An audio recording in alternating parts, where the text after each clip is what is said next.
এই যে দেখা যাচ্ছে মহাকাল মন্দির, ছোট মহাকাল, আলিপুর জেলায় অবস্থিত। আলিপুর থেকে জয়ন্তী হয়ে মহাকাল আসতে হয়। আমরা আসাম অর্থাৎ বাসুগাঁও থেকে বেরিয়ে আলিপুর হয়ে জয়ন্তী হয়ে মহাকাল এসে পৌঁছেছি। অনেকটা পথ, প্রায় 4.5 ঘন্টা লাইনে থেকে, এই দেখুন পাহাড় থেকে নিচে লাইন চলে যাচ্ছে। আমরা এদিকে লাইন পেরিয়ে নিচে থেকে এসেছি। এই মুহূর্তে ছোট মহাকাল বাবার মন্দিরের সামনে এদিক দিয়ে লাইন আগে গিয়ে ঘুরে ঘুরে ঘুরে ঘুরে ঘুরে ঘুরে ঘুরে ঘুরে এই মন্দিরে বাবা ভোলেনাথের দর্শন করব। খুব আনন্দ লাগছে। গতবার আমরা এসে দর্শন পাইনি বাবা ভোলেনাথের। এই দেখুন গোবিন্দ, সুবল রয়েছে, রাজীব। আমরা এখন কিছুক্ষণের মধ্যেই বাবা ভোলেনাথ অর্থাৎ বাবা মহাকালের দর্শন করতে যাচ্ছি।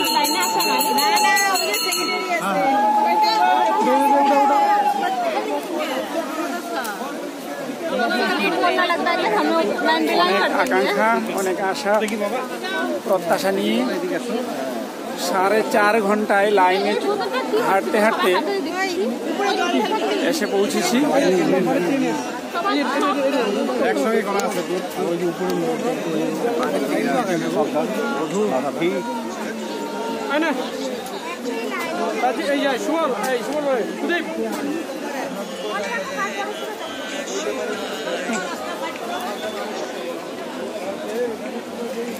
হাতে দিবি না, প্যাকেট পাই তো হাত বানাইলাম, হাতে দিলি না প্যাকেট দিকে।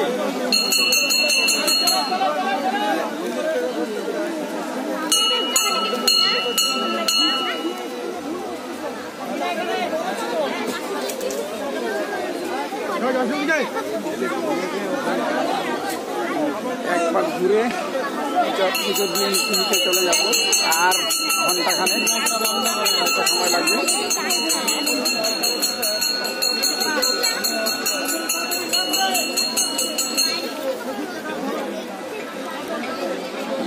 জুম করে দেখবার চেষ্টা করি। এই যে ঘুমটি বাজাচ্ছে, লাগানো বাবা মহাকাল।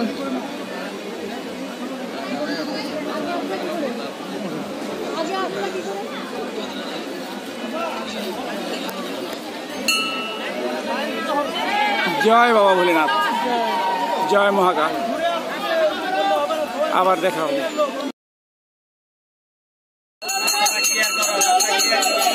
বাবা মহাকালের পুজো দিয়ে বেরিয়ে এলাম। ভক্তগণ পুজো দিচ্ছে।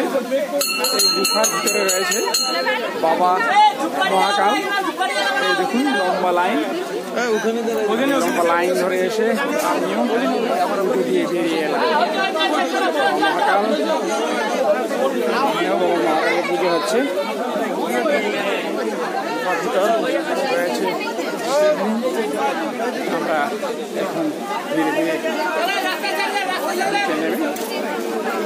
বাড়ির দিকে রওনা করব।